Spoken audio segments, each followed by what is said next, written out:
Welcome to the work session for the Greeley-Evans School District 6 Board of Education meeting. This meeting will now come to order. Ms. Lemon, will you please call the roll? Director Azari? Present. Director Bentley? Present. Director Campos-Spitzi? Present. Director Edmonds? Present. Director Lemos-Garcia? Present. Director Mash? Present. Director Rogie? Present. All board members present. Well, we are very excited to have our new board members here and participating and hopefully somewhat onboarded for tonight. So glad to see you all here. Our first item on the agenda is to review our calendar, which you do have a hard copy. It's coming. It's coming? I got you. Awesome. Thank you. We are looking forward to the CASB convention, which is our professional development as board members. Also, the UNC legislative preview is very informative, an opportunity to hear what our lobbyists around the city, so like UNC, Ames, District 6 lobbyists, as well as our legislators are often there talking about the things that they are excited to be working on. So sometimes there's a participative aspect to that as well. So if any of you can attend that, that would be great. And then I would definitely like to highlight the Success in 6 awards, kind of like our Oscars. We get to honor our teachers, our new teachers, our at every level as well. And that is a lot of fun. Does anyone have anything to add? Anything require an RSVP?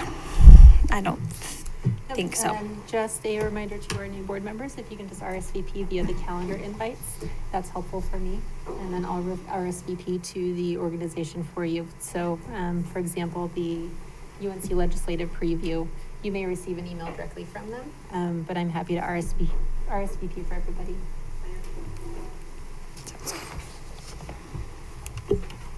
Okay, moving on, we will start our board member comments over with Ms. Lemos-Garcia.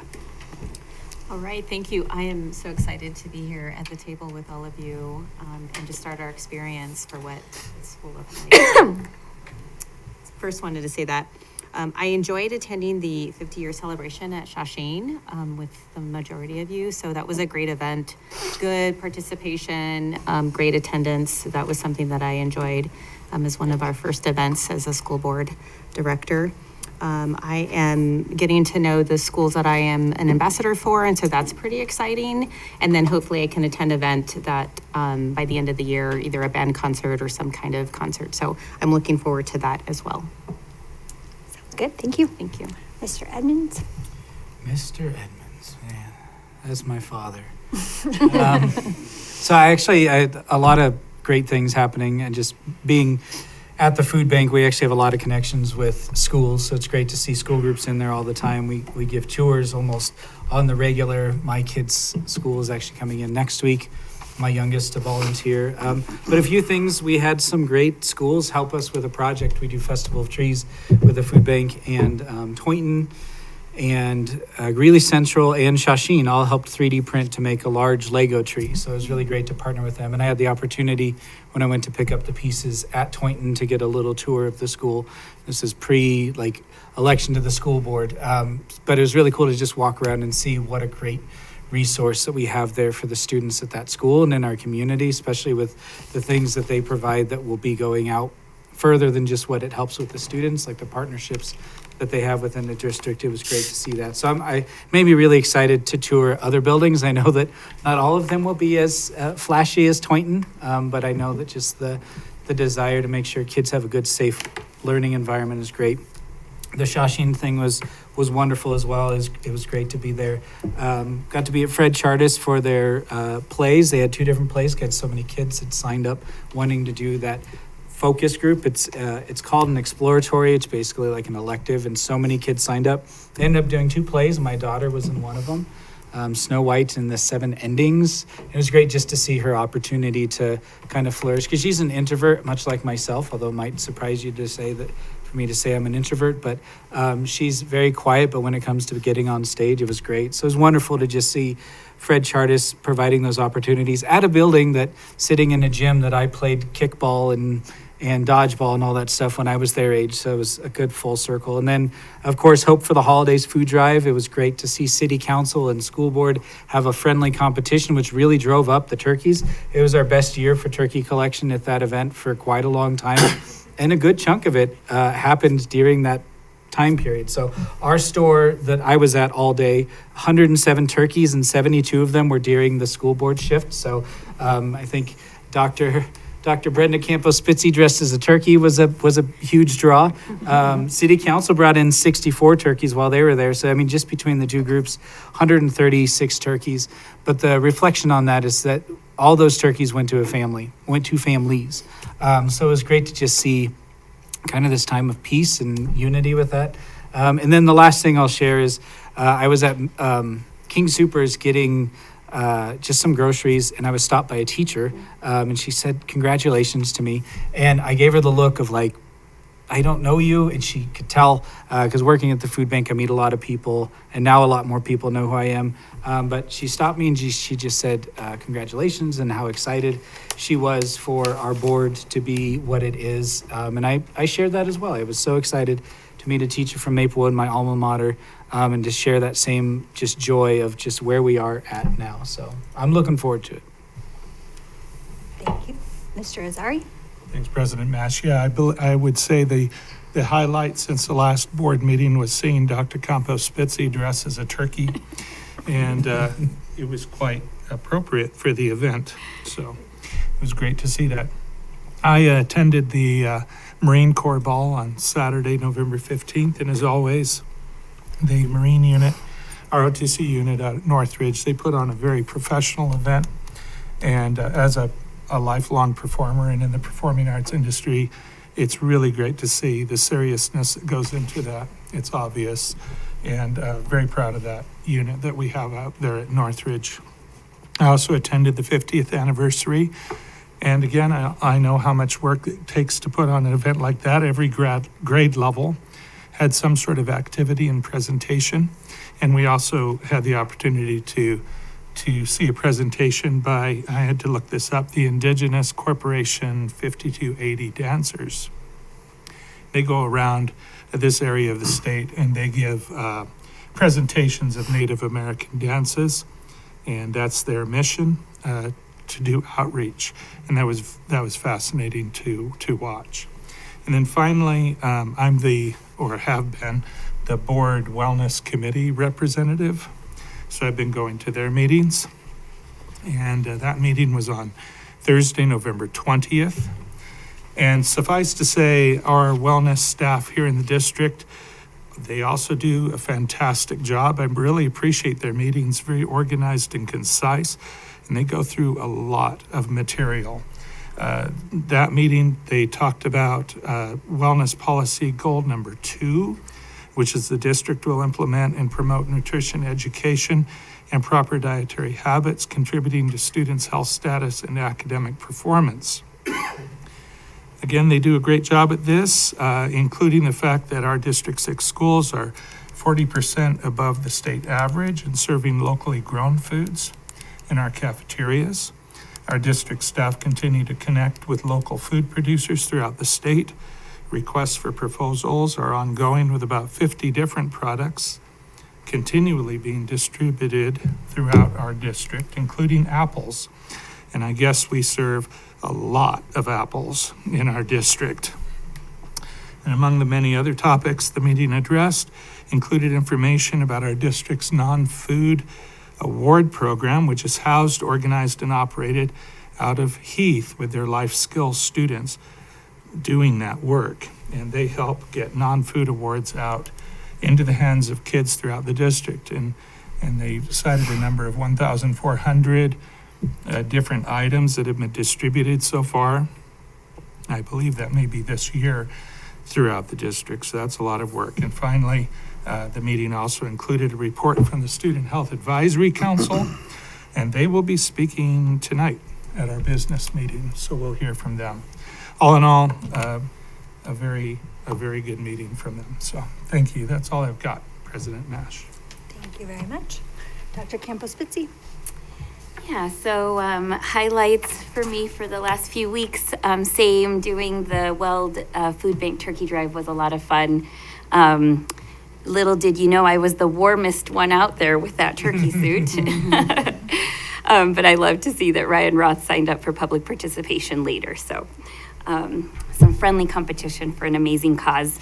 The 50th year anniversary for Shawsheen was really cool. The Tribune article that highlighted the 50th anniversary was very well done. They talked about how when the school opened 50 years ago, there were about 450 community members there to celebrate the opening of the school. And I would say there was about that many people at the 50th year anniversary. Our principal Barnes did excellent with that. With the presentation, and the kids do in their choir, they did awesome. They did like their school song, but they also did Golden, which is a K-pop Demon Hunter song, and it was awesome. My children who came with me were thoroughly entertained when they weren't just reading their books. I also enjoyed going to the Greeley Central High School soccer state semifinals in Lakewood, followed by their state finals competition in Colorado Springs. Our hearts were a bit broken. They lost that game 2-0, but we're so proud that they were the what do you call it? State runner-up. The runner-up. That's right. There was a lot of heart in that game, and I just can't wait to see how the soccer team keeps doing in the future. University, I wanted to congratulate as well, and I know we'll have a meeting where we congratulate a lot of the state semifinalists in our athletics. But University's girl volleyball team won their state championship, which I thought was amazing. I think something that we've all been celebrating this last week is Nicole Peterson winning the Middle School Teacher of the Year award. I'll say my husband has become quite numb to all my District 6 news, but in bed, he's scrolling through the news and he's like, oh my God, Nicole Peterson. He got excited about her winning the Middle School Teacher of the Year award. So I think our whole community, Principal of the Year award. Our whole community is celebrating that, and it's a much deserved honor, and I'm sure we're going to honor her at one of our business meetings coming up. I love to see our high school volunteers. I saw them at actually the Shawsheen 50th year anniversary. There were a lot of our high school students there helping with some of the activities. And then I took my kids to Whoville at the UCCC, and there were a lot of our high schoolers. And even I saw a lot of kids from Fred Chartis volunteering to make those activities happen. So just really enjoyed that. And I think that's what has been going on. Thank you. That's all? That's it. Just a couple of things. Thank you, Ms. Roque. Well, thank you. I just, my first opportunity to visit a school as a board member was the Shawsheen 50th anniversary, which was really fun. And I guess I'd noticed how much the staff and principal and vice principal appreciated us being there. And that was a really, really great experience. It was really fun to watch the kids' faces while the performance was going on. They were just like, wow, that is so amazing. And really, it was a pretty amazing performance. We got busy on the 21st from the 29th of November and went on a river cruise.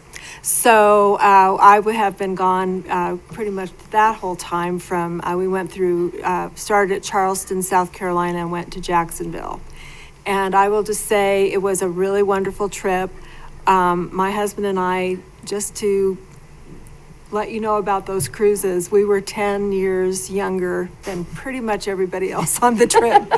But it was really a fun thing in terms of history and getting to see some of the Civil War history in Savannah and some of those kinds of things. So it was fascinating. But I did kind of keep following you all with the turkey competition and some of the other things that were going on. So, and I followed the soccer team too. And it was so exciting that they got to go to the state competition. What a huge thing. So, and I am very much looking forward, once we get back from CASB to get a chance to get to know the schools that I'm an ambassador for. So I'm looking forward to that. Thank you very much. Vice President Bentley? I feel like a slacker. I don't feel like I've done near as much as you guys, but it was a fast couple weeks since you guys got sworn in, and it seems even faster since the election. But here we are. I did get to be voluntold that I'm the council student representative for the board. I wasn't voluntold. I volunteered. Mrs. Mash politely gave me two options, and that was one of them. But I was able to attend one of those meetings. It was my first one, so I was really just getting my bearings about me. But they discussed the dress code policy, I believe, and it was pretty interesting to hear their different takes on dress codes. And I think there was a girl there from Union Colony, I believe. Was she from Frontier? Yeah, and she was. So just to have her perspective on the dress code compared to our as a charter, and then just a couple of the conversations that come up. It was pretty neat to watch that whole experience, and it's pretty cool to have that many kids that are that passionate about their schools that they would give up their afternoon to go do that. So I also was able to attend the Centennial BOCES meeting. It was pretty rudimentary. A lot of new board members from across their membership getting elected and in, and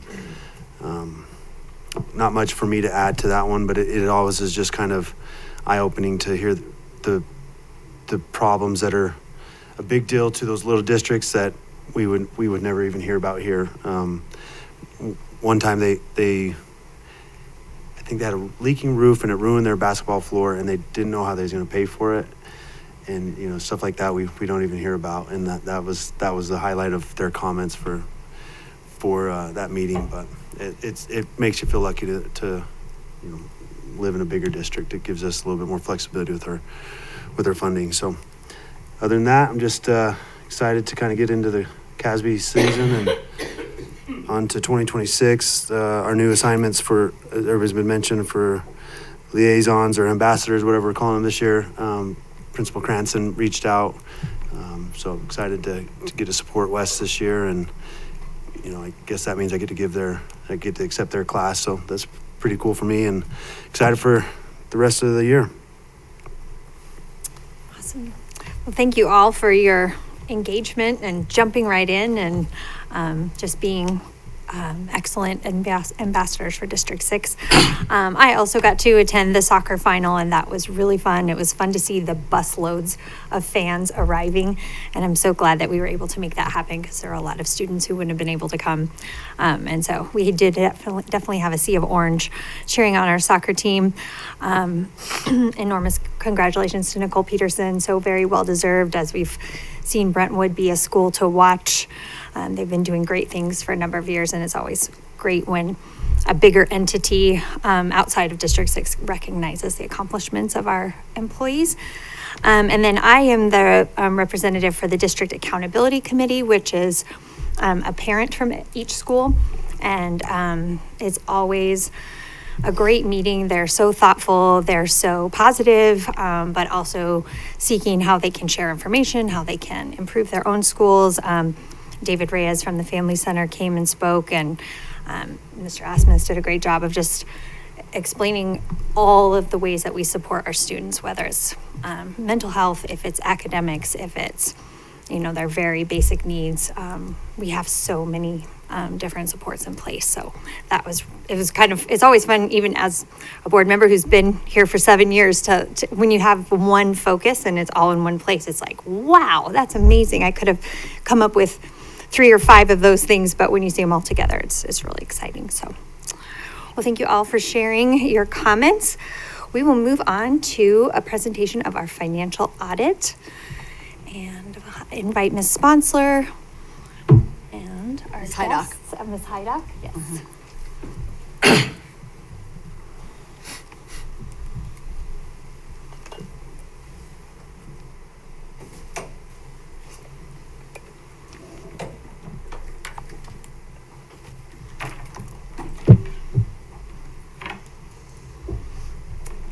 Welcome back, Ms. Sponsler. Our Chief Financial Officer has returned to us after a family medical leave and some bereavement leave, and we're so glad to have you back. And I want to thank Ms. Hydock, our Director of Finance, who filled in her absence and did a yeoman's job on that. So thank you, Mandy, and I'll pass the financial audit to you all. Okay. I can't believe it's already here. It's December and it's audit time. Yep. Fast school year.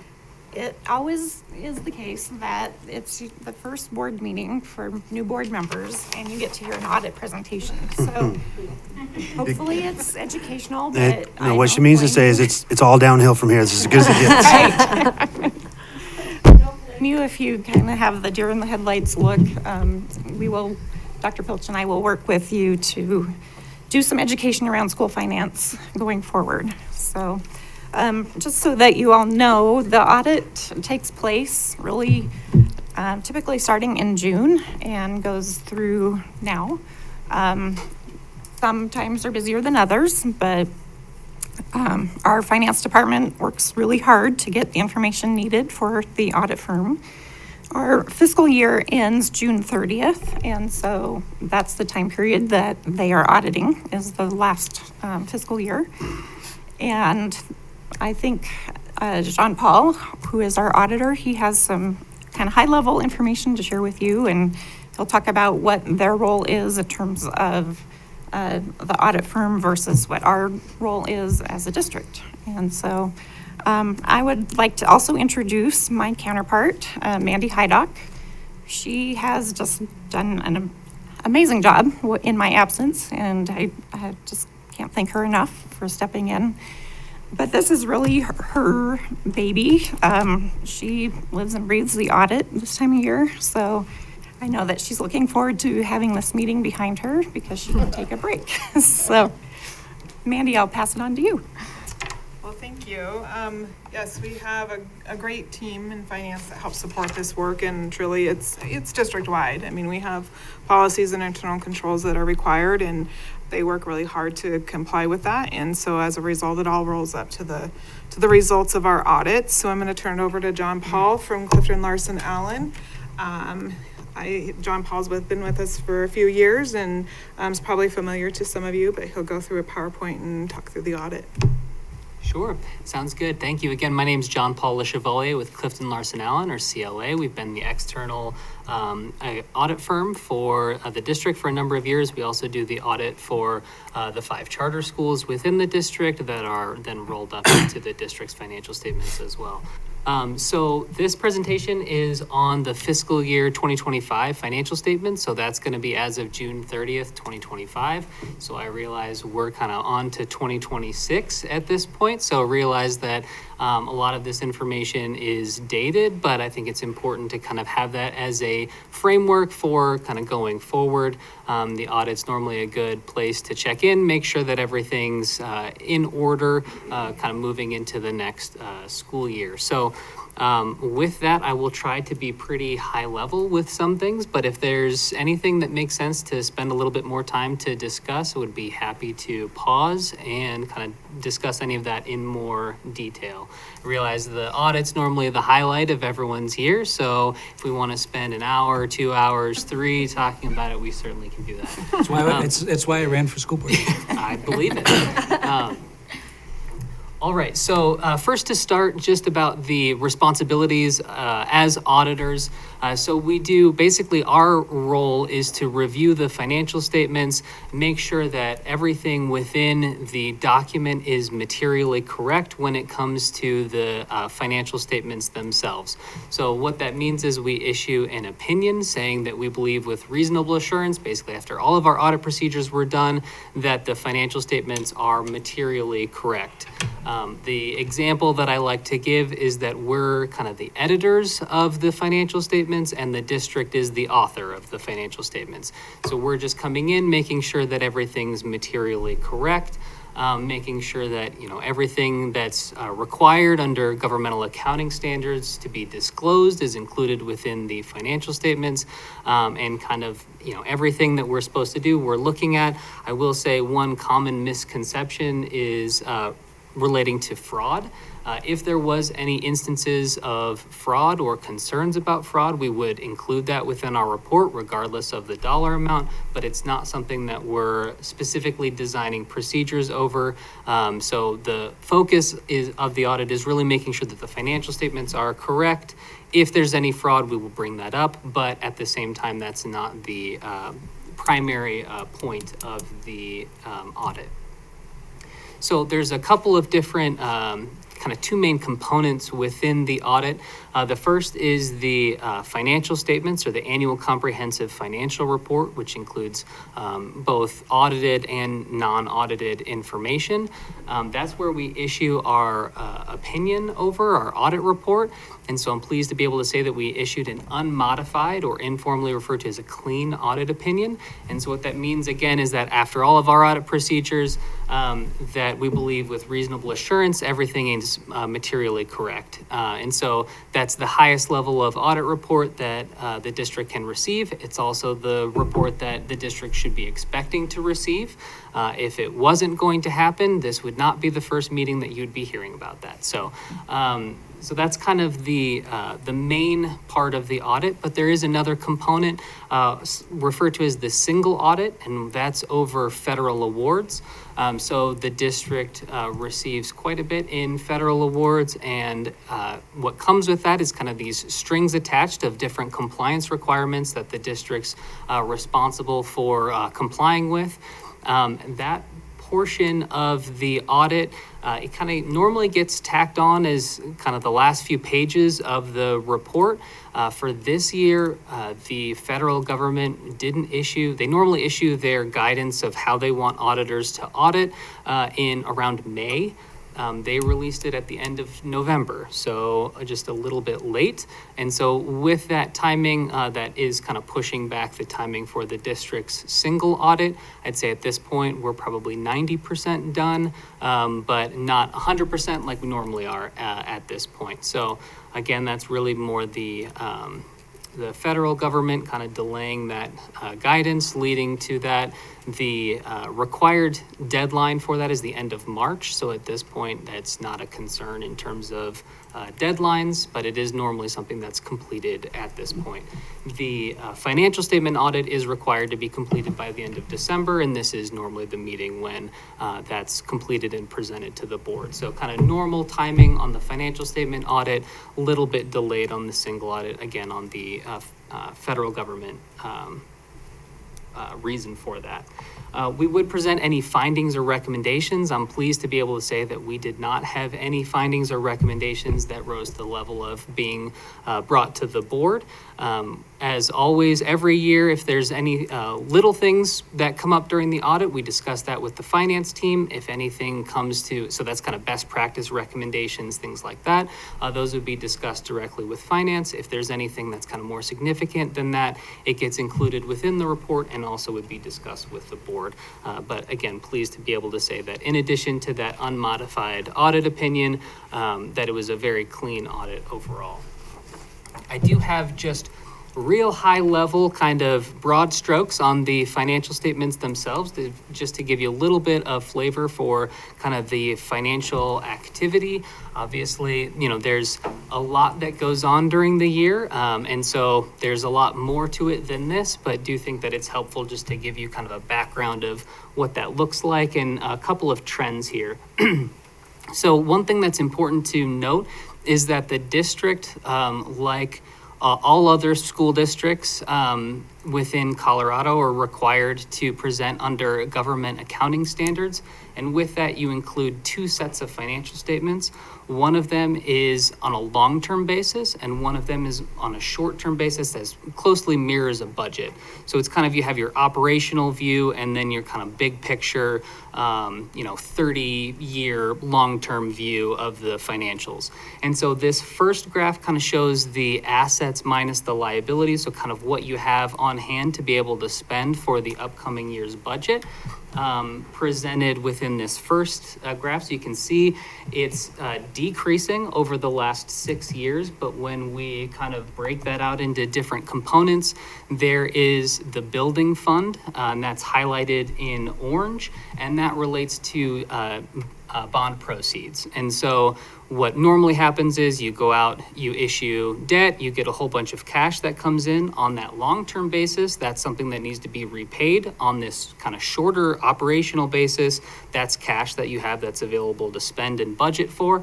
And so that increases the amount that's kind of left over there. So if you look at the orange bars, those are decreasing as the district's spending down those proceeds on the expected projects. If you look at blue, you can see that that was steadily rising over the last 6 years, with really fiscal year 2025 being very consistent with fiscal year 2024. So basically pretty similar financial position this year as opposed to the previous year. And then looking specifically at the general fund, there's a number of different kind of funds, which is how things are budgeted and also presented within the financial statements. The general fund accounts for most operations of the kind of general operations of the district. So you can see that that was also very similar the last year, with this year remaining pretty much around the same. And then one thing that's sometimes helpful to consider is that fund balance. So again, that's your assets minus your liabilities. So kind of you can think of that as like the cash that's available to spend as of the end of the year. That was about 40% of expenditures for the year. So basically, you could go 40% of a year without receiving any other funding before running out of funds to be able to pay for things. Obviously, that's not going to happen. You're going to continue to receive revenue, but that's a useful benchmark to be looking at. 40% is relatively healthy. As part of the audit, we don't say whether things are necessarily good or bad, just whether it's true or false. And so that's really up to the board to kind of decide what the appropriate level to kind of keep that fund balance and how to budget, but wanted to give a little bit of context for that. The other thing to look at is that long-term basis. This is where it gets a little bit harder to look at because there is what's referred to as the net pension liability. If you've been around government accounting for the last 10 years, you probably have heard of this. If not, it's especially prevalent to be discussed in Colorado with Colorado Para, that all of the teachers would be part of within the district. And so that relates to the defined benefit pension plan that employees are part of. Basically, Colorado Para pools all of the funds or contributions that are received. This is a required liability to be presented on the district's financial statements because the district is part of Para, but it's not. So there's a liability that is on the district's financial statements, but it's not something that the district could pay, even if the district wanted to. If you had probably a couple $100 million laying around that you didn't know what to do with. Don't think that would happen, but it's really kind of more of an informational item that, this is a long-term liability that would need to be made up through either state contributions, so additional payments from the state, additional increases in contribution rates either from the district or from employees, or through a reduction in benefits, basically to right size over really the long term. So that's 30 plus years kind of looking out. So anyway, all of that to say that has an enormous impact on the ending net position. So this is kind of your long-term view. Big items on here, kind of big differences would be your buildings and capital assets would be included. Your long-term debt is now shown as a liability rather than just the ending cash. And then there's that net pension liability. So as you can see, that has been increasing over the last kind of 5 years, with fiscal year 24 and 25 being around the same as they were previously. That net pension liability has been increasing. As you can see, that's right around a little bit less than the 350 million mark with as a liability. So when we look at the net position, that liability has an enormous impact on whether that's negative like it was in fiscal year 21 or whether that's positive like it is in fiscal years 24 and 25. So again, unfortunately, in my opinion, it kind of skews how you look at this long-term view just because it's such a significant number with pensions. So did want to highlight that if you are looking at some of those numbers to know that that is included within that long-term number. Another thing that I just want to point out, the net OPEB liability. OPEB stands for Other Post-Employment Benefits. This is a healthcare subsidy that's included with PARA. As you can see, the number in comparison with the pension liability is tiny, but because people don't normally see the words OPEB, I do figure it's worth pointing out because you'll see it written on a whole bunch of pages throughout the financial statement. So just wanted to point that out so that you're aware of what that refers to. So then I guess I'll pause for a second. Any questions or comments on the financial statement side before we discuss on the single audit? John Paul, is anything popping out at you that looks different than previous years or peculiar compared to previous years? Because I know you've done this for us for several years. I would say this year was pretty consistent with previous years in terms of kind of, again, big picture. There's always things, things are different every year, but in terms of the really high level view, I wouldn't say there's anything that stands out. I would say PARA was relatively consistent. I would also just point out that PARA is on a lag basis. So what you're seeing presented within the financial statements is really a lot of times 1 to 2 years delayed. So sometimes if the stock market's bad, 2 years later is when you see that actually hit the district's financial statements. So just something else to keep in mind. I don't know, Mandy or Megan, is there anything on the financial audit activity or financial statements that you'd like to point out? I think the only new thing was the health insurance fund. So we were established as self-funded in fiscal year 25, which required us to establish a new fund.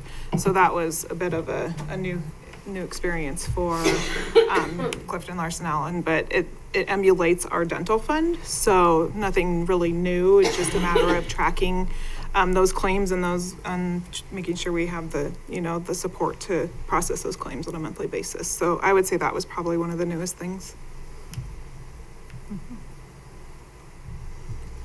Okay. So again, talking about the single audit results, this is kind of still in process, about 90% complete, but did want to give an update on where we stand.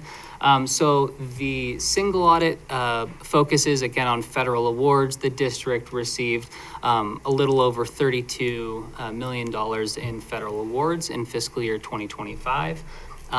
That federal government guidance outlines which awards they want us to review. So for fiscal year 2025, we're looking at the IDEA program, which relates to special education, the 21st Century Community Learning Centers, as well as Gear Up, which is college readiness. And so those were the three major programs. You can see kind of the dollar amounts with that. The federal government basically has a rotating every 3 years. All of these significant programs get audited. And so it kind of just rotates through those each year with a lot of the federal awards being on a recurring basis. Any new awards that are significant would also be included here. So at this point, we don't have any findings over federal awards. Again, kind of pending that last 10%, but at this point, a clean single audit as well, which the federal government has a lot of different compliance requirements and things that the district has to follow. So again, kudos at this point for having a very clean single audit. We do also have a separate letter that is distributed along with the financial statements addressed to the board that outlines basically we're required as auditors to give specific information to the board, and so this summarizes all of it. If you thought the financial statements were dry, this is even drier. It's very similar each year. Because we're required to basically say the same things every year, but I'll highlight the couple of things that are basically unique or probably stand out. The first is that there was a change in governmental accounting standards relating to compensated absences. That refers to vacation, sick, PTO, that type of thing. And so it doesn't change the district's policy. It doesn't change how that's paid out, what benefits are given to employees of the district. It just changes the dollar amount that's presented on the financials. So that had about a $1.4 million impact. And the district elected to show that as activity during the year rather than restating the beginning balance, which would have added even more pages to the financial statements. And so for that impact, it was not considered to be significant enough. So the district is in compliance with that new requirement kind of as of the end of the year, but just basically took a shortcut for administrative efficiency in terms of implementing the standard. So that's referred to as an uncorrected misstatement. It's not really anything to be concerned about. Again, really kind of just more of a shortcut there. If there were any audit adjustments, things that we had issues with or kind of troubles along the way, that would be presented here. Again, pleased to be able to say that we didn't have any corrected misstatements or audit adjustments through the process. There's, again, a bunch of other information that's required to be said each year. The one thing that I'll point out that I mentioned at the beginning is that the district's financial statements do include the charter schools, as the district does have oversight over the charter schools. So that information is included within there. And then there is other information, as I mentioned kind of at the beginning, that's non-audited. So operational information, basically things of a non-financial nature, are also included in there, and that's excluded from our audit report. So again, very smooth and clean audit. I'll open it up at this point. Any questions, comments, or discussion items?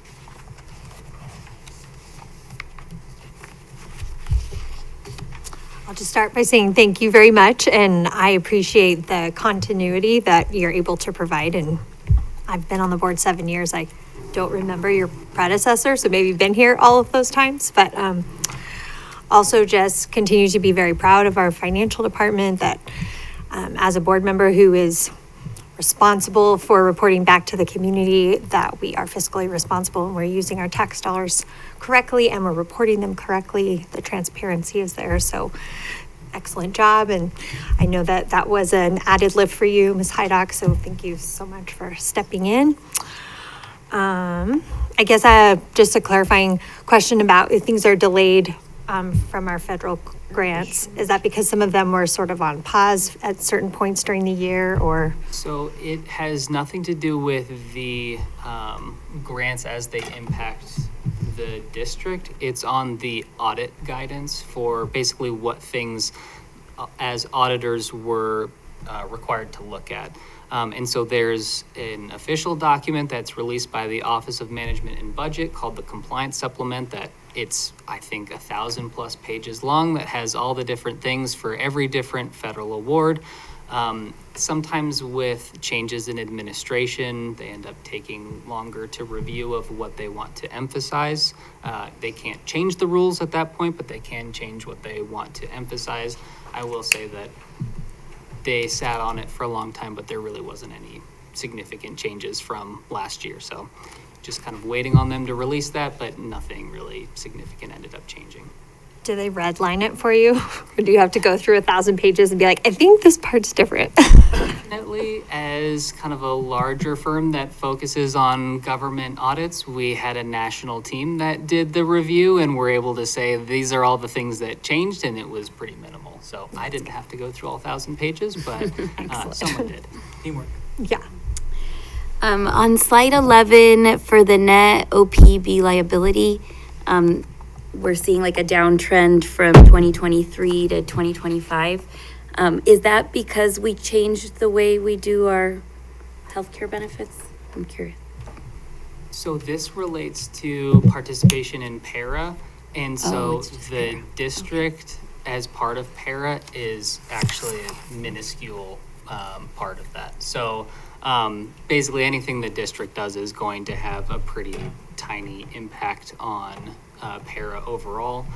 Some of that is the contributions that the state is making directly to para that began, I forget what year, but around 5 or so years ago that they started making direct contributions. And this also, so the pension benefits is specific to schools, but the healthcare benefit is relating to all parts of para. That includes local government and state employees. So sometimes there's changes in those groups that end up impacting kind of everyone else. So, but the trend is also, the difference is really minor when you compare the, 6 million that you're looking at here with the 350 million of pensions. So, yeah. Thank you.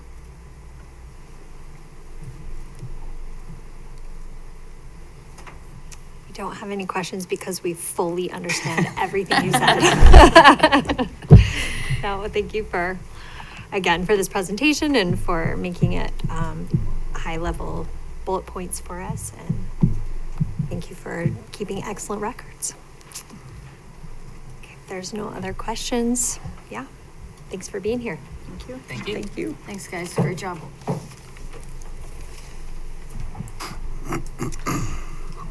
So we are now to the portion of the meeting to be debrief the work session. And maybe we'll start with you, Ms. Rogie, this time. Okay, explain to me what you mean by So debrief. to debrief the work session just means to say how you felt about what we talked about. If you can be pointing out something that was helpful, something you're looking forward to, thank the presenters. Yeah.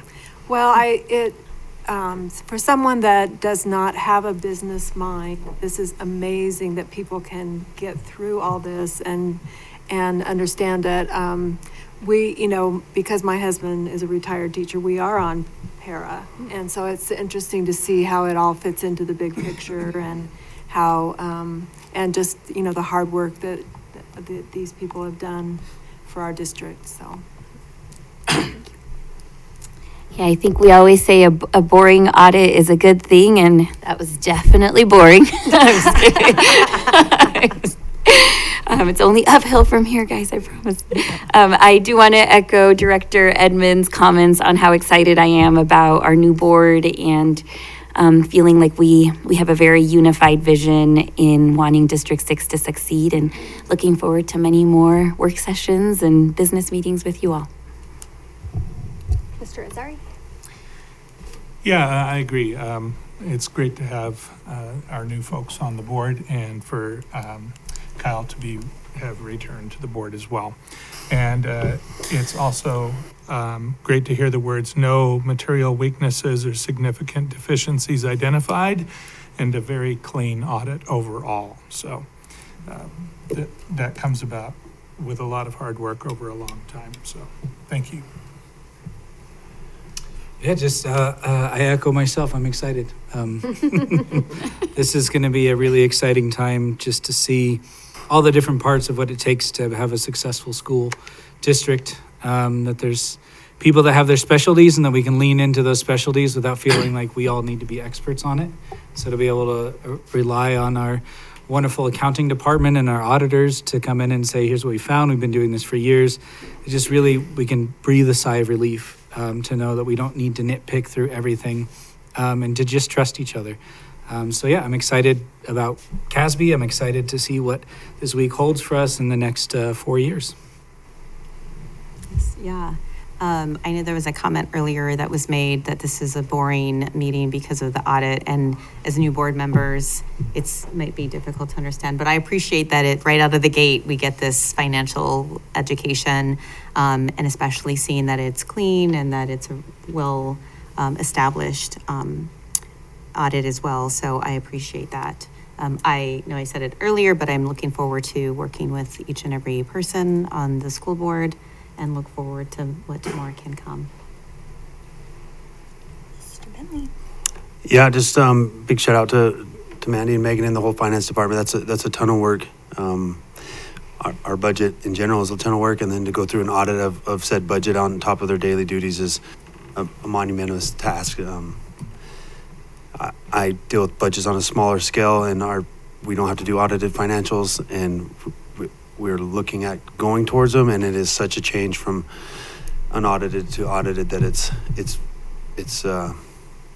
I honestly can't believe that you guys are in a position to do it. It seems like an impossible task. So kudos to you guys.